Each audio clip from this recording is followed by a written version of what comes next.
Okay, hello everybody. Hello to everybody joining us through Zoom and everybody who is joining us through YouTube. You're very welcome to the session today on this particularly miserable Thursday afternoon.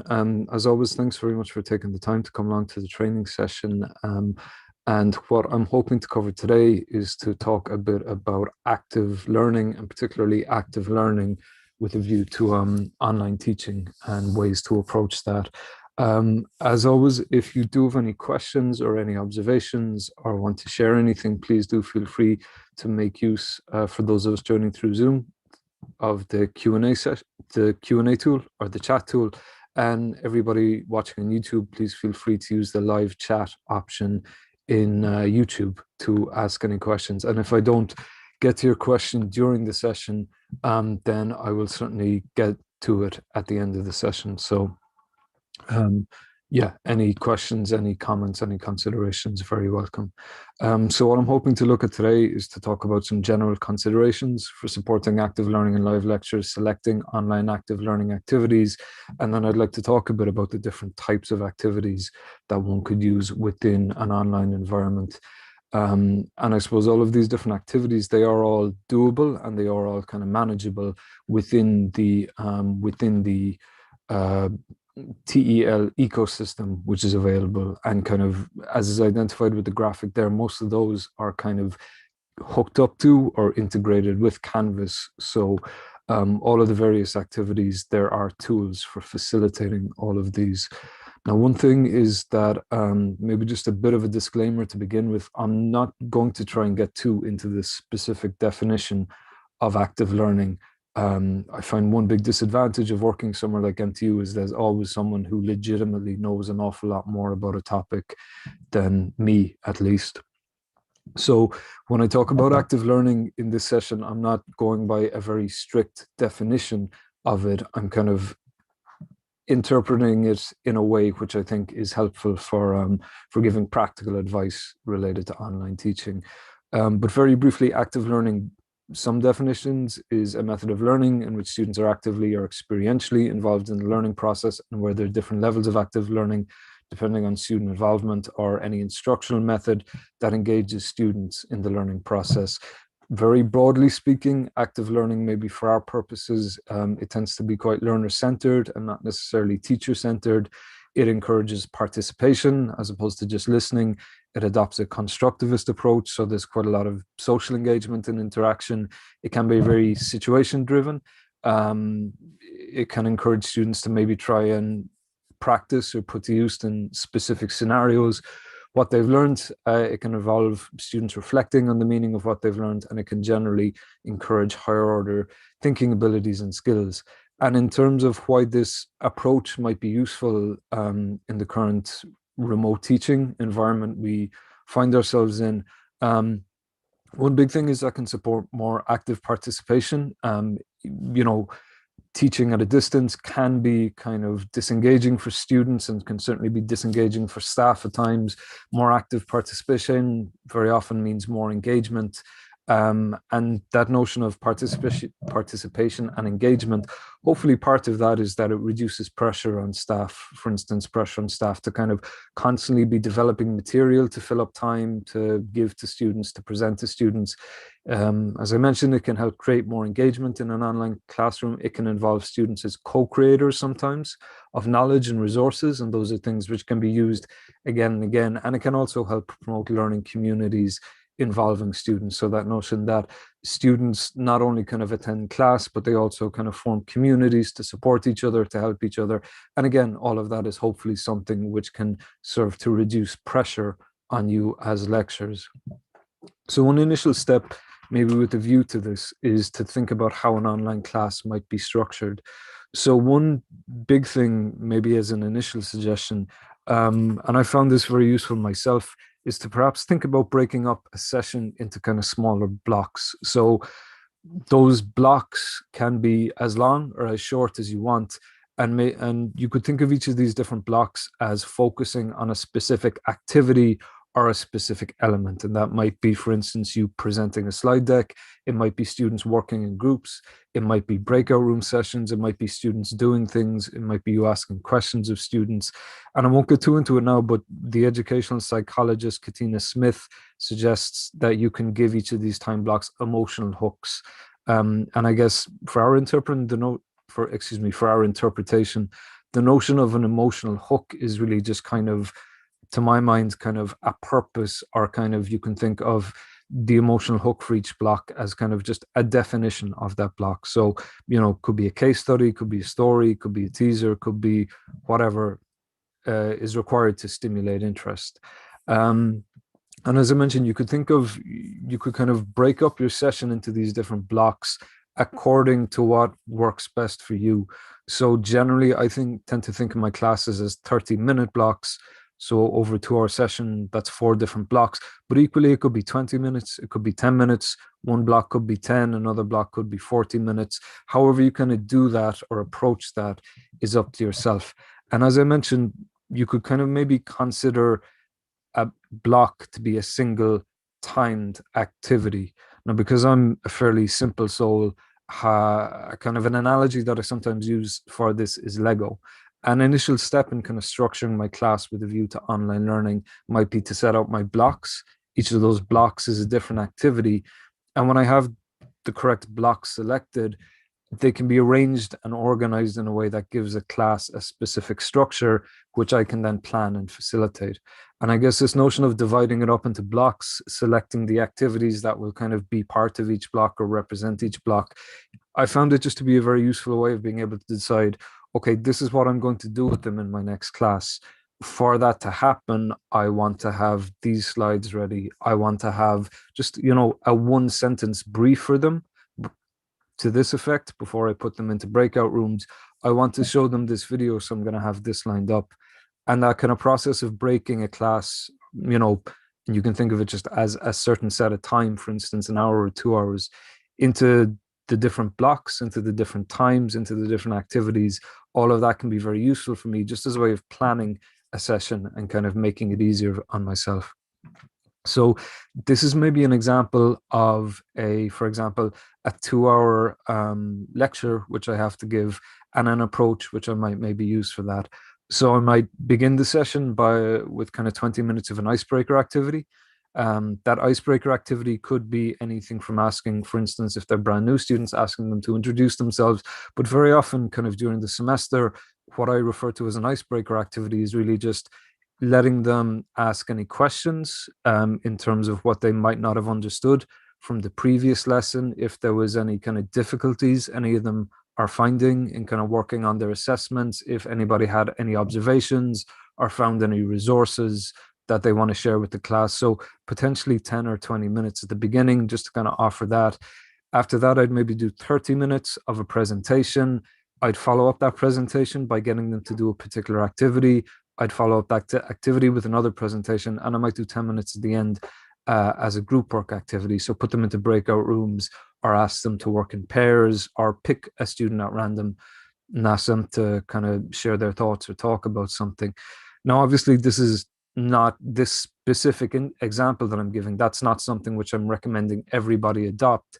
It's more just kind of that notion of, if I have 2 hours, how am I going to break that up? And as part of breaking it up, what am I going to get students to do during these different kind of sections, during these different blocks? And if we can kind of consider that approach, there's maybe a couple of different elements which are worth thinking about, again, with a view to this kind of notion of active learning. So one thing is to maybe, once you've broken the session down into blocks, you can think about maybe trying to provide the learner with variety. And that can be done very simply by just avoiding kind of maybe scenarios where where I'm giving, for example, a full hour of a presentation. So instead of that, what I might do is I might do a half hour of a presentation, then get them to do an activity, then do another half hour of a presentation. And I suppose that the approach in general, ideally kind of helps develop variety inside in a session, which is great for keeping engagement up and keeping students' attention and keeping them focused.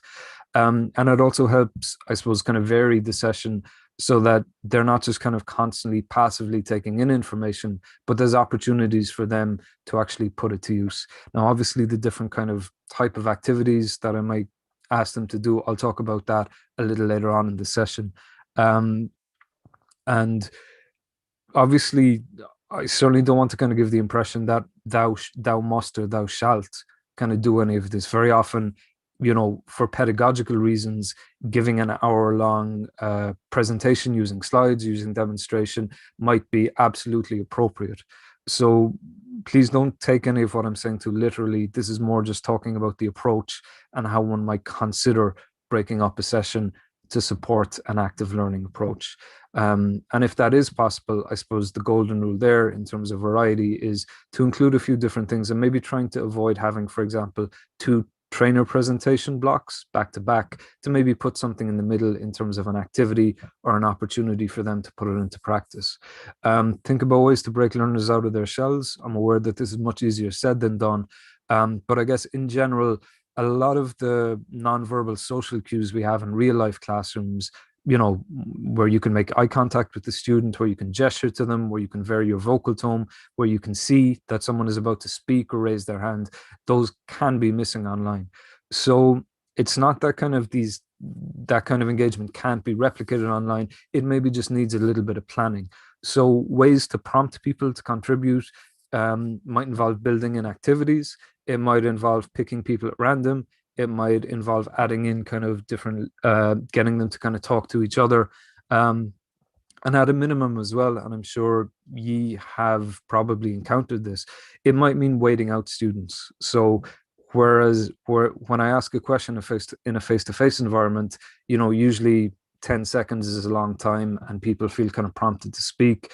In an online scenario, if they're not using their microphones, that kind of pregnant pause can kind of last a little bit longer.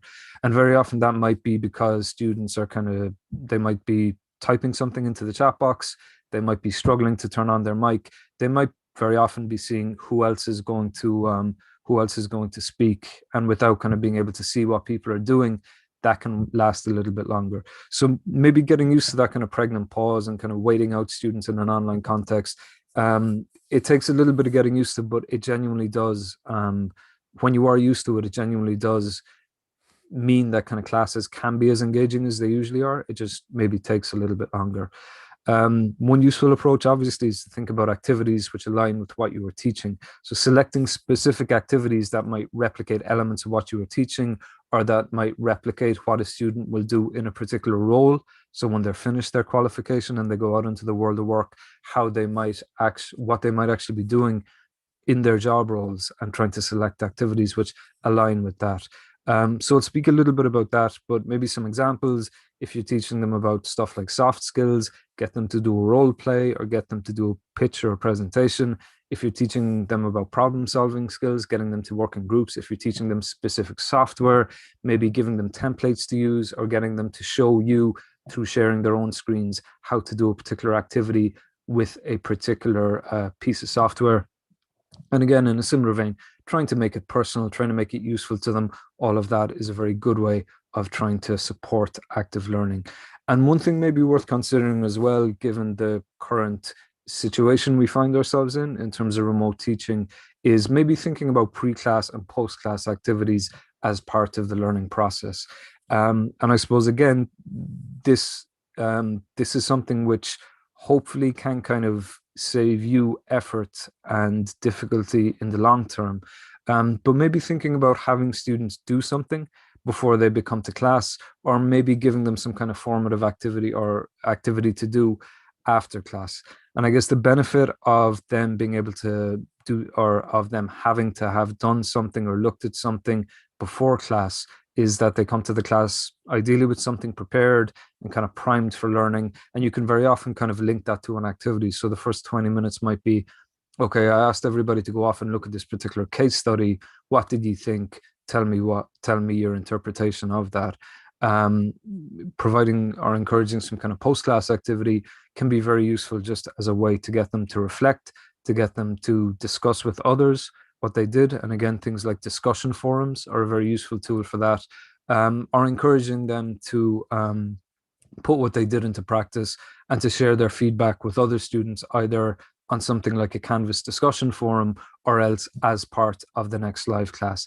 And again, I suppose the notion is if them kind of sharing what they did or their reflection or kind of demonstrating what they developed forms part of this initial kind of icebreaker activity, for instance, it's genuinely beneficial to their peers to see what they've done, and it also hopefully reduces pressure on you as a lecturer to be constantly presenting, constantly giving. The type of kind of the development of material to give them pre-class or post-class, that can be done quite simply and easily. It could be done through existing resources, existing videos, existing case studies, existing papers or publications that are out there. Alternatively, if you wanted to develop something yourself, you could look at, for instance, using something like Screencast-O-Matic or recording something yourself through Zoom as a way of giving them something to work with or giving them something to look at. So all of that kind of leads us to a point of ideally selecting some live online teaching activities. When you're thinking about selecting your different activities, some things which might be worth considering, maybe think face-to-face. So just to think about what you would typically do in a face-to-face environment. I was going to say what you did last year, but then we've been in this scenario for probably that long. So maybe even further back, if you think about how you typically run a face-to-face classroom or face-to-face training session or face-to-face workshop, what as part of that you typically would ask students to do. For instance, a common thing is you might say kind of, okay, everyone break up into groups or break up into pairs and do this particular activity. And then we'll all come back and we'll discuss how we got on. That can be very easily done using breakout rooms or using kind of think, pair, share activities. And again, if you think about the face-to-face activities you do, those can be represented as different blocks or stages of the live session. Again, think about variety. So obviously this isn't always possible and you should use your own best judgment in terms of what's appropriate here, but potentially maybe think about kind of avoiding stretches of the same activity for long periods during the class, and maybe consider what kind of activities might work well together. So for instance, I might give students as part of a 2-hour session, a 30-minute presentation or 45-minute presentation, but instead of kind of continuing to present, then I might ask them to put it into practice in some way. And again, that could be done through Zoom, through students doing something for 15 minutes and then turning on their mics or their cameras or sharing their screens to show what they've done, through polling, through some form even of Canvas assignment if you wanted. So you could, for instance, put together a very basic kind of assignment for them inside in Canvas. You could publish that before the live class or during the live class. And as part of the class, then ask them to jump into Canvas and to upload something or to contribute to a discussion forum or something like that. Maybe useful when selecting activities to think about a start, a middle, and an end. So for instance, my own process would be start off with an icebreaker, most of the class is presentation elements and kind of some kind of activities, and maybe finish it with a final activity to encourage students to put into practice what they learned. And maybe think about, again, about pre and post class. Think about what students could be do before class to prime learning or after class to put into practice what was covered. And that pre and post class thing, I won't get into it now, but that does touch on a teaching approach known as the flipped classroom, where essentially material and information is given to students before the live session so that the live session then can really focus in on formative assessment, discussion, debate, a lot of kind of active teaching kind of elements. So yeah, I won't get too deep into that, but that is, for those interested, maybe something worth looking at. And we've developed kind of different approaches and different kind of menus related to the flipped classroom. So in terms of some types of different teaching online activities, I'm not going to go too deep into every single one of these, but my intention is maybe just by kind of talking a bit about these to maybe identify some activities or some approaches which might be useful for yourselves. And I would say as well, maybe not to focus too much on the specific activities that I'm describing here, but maybe to think about the categories of different activities. So, you know, what are presentation activities which I can do? What are presentation activities which students could do? Maybe I want them to do one-to-one activities. Maybe I want them to do class-based activities. Maybe I want them to do collaborative online activities. So again, like this is certainly not an exhaustive list, and you don't need to do every single one of these, but it might be maybe useful even to kind of think about the different categories that I'm talking about here, and thinking about if any of these existing ones might be of use to you, or if there's other activities that you, for example, that might be very related to your specific subject area, which might be useful to kind of bring into the mix. So trainer presentation activities are, I guess, much like what I'm doing here. So essentially, these would just be activities where you lead the activity without necessarily a huge amount of interaction from students, beyond taking questions, offering them the chance to contribute. And that could be done any number of ways. That could be done through the slide deck presentation, like I'm doing here. It could be done through showing them a particular website, for instance, or a particular piece of software. It could be done through showing the media, like an existing video clip or something which is available. And it can also be done through annotation. I can't show my Zoom interface, but there is a button inside in Zoom for annotate, even while you're sharing a screen. And by using that, I then am able to highlight different kind of sections or draw on my screen. So that can be a useful way of maybe just highlighting to them different elements, depending on, for example, the slide deck that I'm showing them, depending on the media, for example, the image or the kind of diagram or anything else like that, which I am showing them. Student presentation activities then are kind of in a similar vein, but it will be the students presenting their own work, their own slides, their own kind of efforts, their own interpretations. In a face-to-face environment, this would very simply involve me, for example, saying, Johnny, why don't you come up and show us your presentation, or show us what you've developed. So there is individual presentation, there is group presentation, there is live demonstration, and that could be done by students sharing their screen, or performance, potentially by students turning on, for instance, their webcam and showing how to use a particular piece of equipment, students showing, performing a particular recital or using a particular instrument. One-on-one active discussion activities would simply involve either students or myself as a trainer and students working together, very often typically in a closed room, so in an area which would not be visible to everybody else. And as I mentioned, their one-to-one activities could be between an instructor and a student, or they could be between students themselves. So this might involve, for instance, trainer and student feedback sessions. So I might, for instance, create a breakout room in Zoom, bring students, give the kind of class at large an activity to do, and then bring students on a one-by-one basis into that kind of breakout room to give them specific feedback, allow them to ask questions, allow them potentially to raise personal concerns or difficulties that they might be encountering. Student peer feedback sessions would involve, for instance, students being put into closed rooms and potentially showing each other, for instance, their progress on assessments or particular activities or particular work that they're engaged in.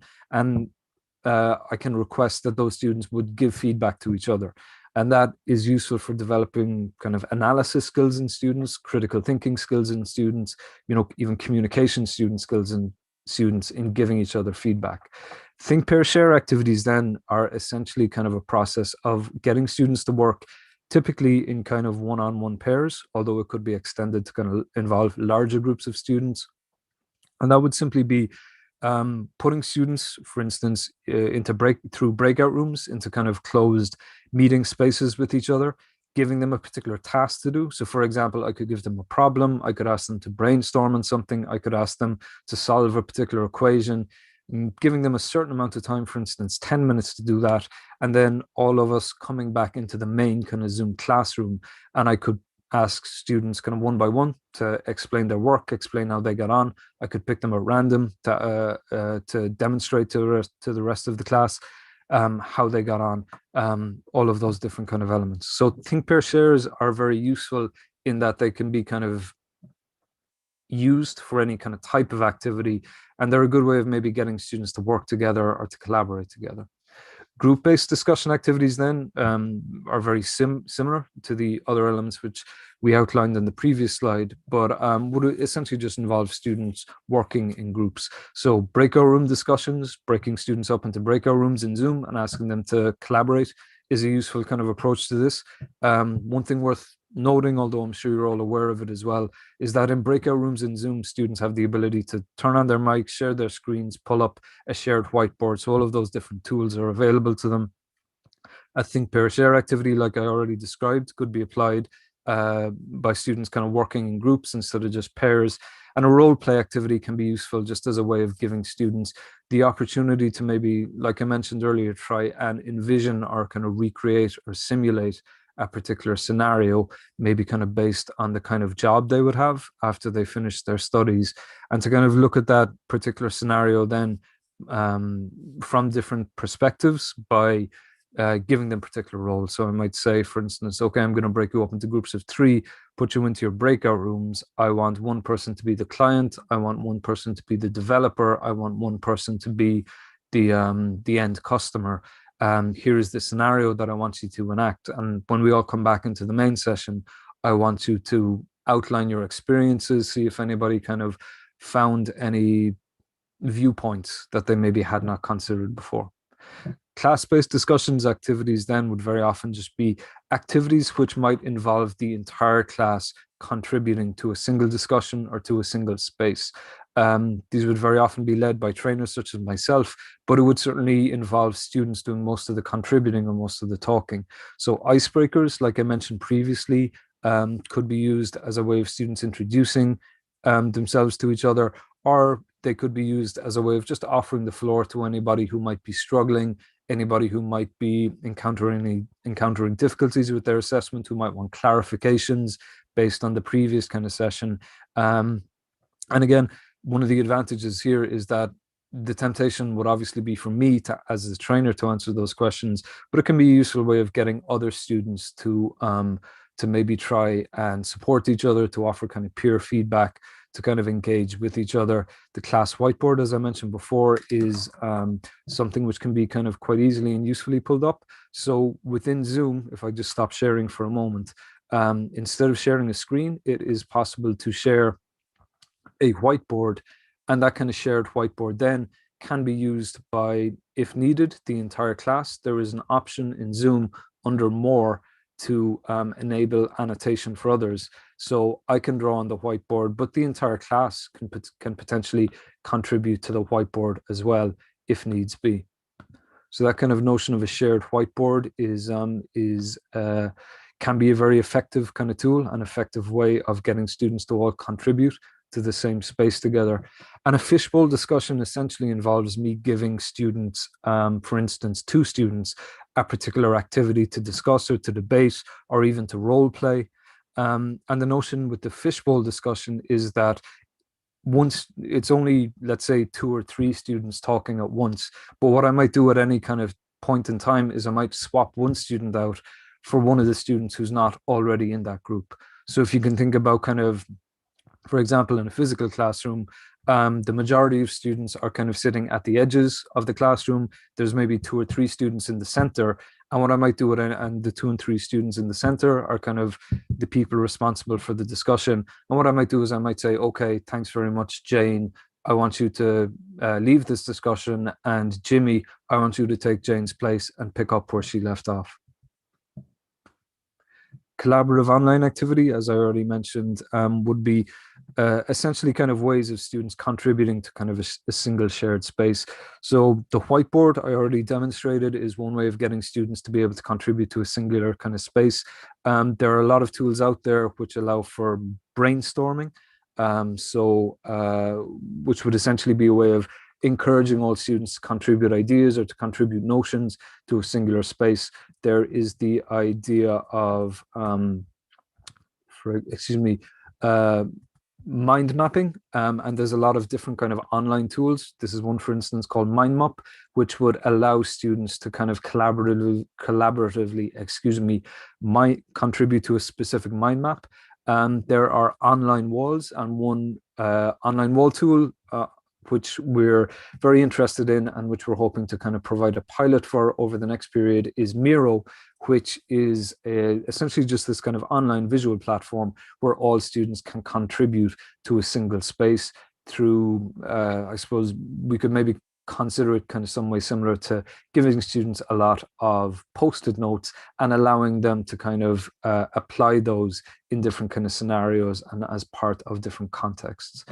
Group development activities then would involve all students contributing to a specific element but that specific element would have quite a singular focus. So for example, getting them all to fill in a quiz through something, for instance, like Kahoot. So all students might take part in this single specific Kahoot activity. I might ask them to fill in an online poll, and those polling options are available through Zoom as well as Canvas. Getting them to contribute to an online scavenger hunt, getting them to do a video challenge if they were so willing to switch on their webcams, so on and so forth. So I'm aware that's a real kind of whirlwind tour of a lot of different things. Again, I would say maybe try not to worry too much about the specific activities that I mentioned here. If they would be of use to you, fantastic. But I'm sure, given your particular experience, your particular subject matter, that there's plenty of additional activities which you can think of, which might be of use.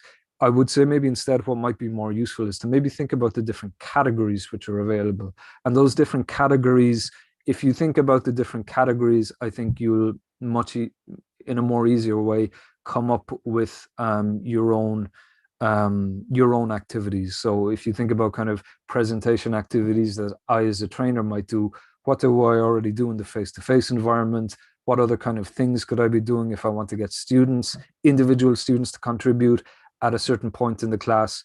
Might I get them to do an individual presentation? Might I get them to do a demonstration, a performance? If I want, students to work in groups, will I do a class-based activity? Will I do a group-based activity? Will I get all of them to contribute to, for example, a mind map, or to fill in a poll, or an online kind of quiz? So thinking about the different categories is maybe a good way of breaking down those different kind of activities for yourself. And again, if please don't take anything I said here today very literally. I had my little disclaimer at the start about kind of, I'm not speaking specifically about the strict definition of active learning. It's more just a particular approach which, if adopted, you might find useful yourself. And a big part of that, I really do feel, is that kind of Lego-like notion of, if I have 2 hours, I'm going to break that down into a certain number of blocks, and I'm going to do a specific activity as part of each of those blocks, and kind of assemble those blocks then in a way which is beneficial to my students, and hopefully takes the pressure and the stress off me and having to constantly develop and deliver additional kind of activities. I'm sure you're tired of us saying it, but there is 24/7 support available in Canvas, particularly via Tier 1 Canvas activities. So again, just where these are visible to you is if you enter into the Canvas environment, then in the help icon down here in the bottom left corner, it's possible to access the telephone line. It's possible to send an email directly to Canvas at support@instructure.com. And we found generally the easiest and most straightforward tool for getting in touch with them is the web chat option here. And that will hopefully put you in touch with someone quite quickly and easily. We think that the kind of pressure on Canvas support is dying down as the semester increases. So hopefully there should be less of a wait time compared to maybe a couple of weeks ago. If you go to tel.cit.ie, there's a number of different teaching and learning resources we have available there. In the main menu and up along the top of the screen, there is a link to the staff help knowledge base that is also available at telhelp.eu.helpdocs.com. So again, if you're not sure where to access that, tel.cit.ie is probably an easier way of remembering it. Otherwise, these help articles are available, and we've tried to put as much as we can into those, and they're areas that we contribute to regularly. So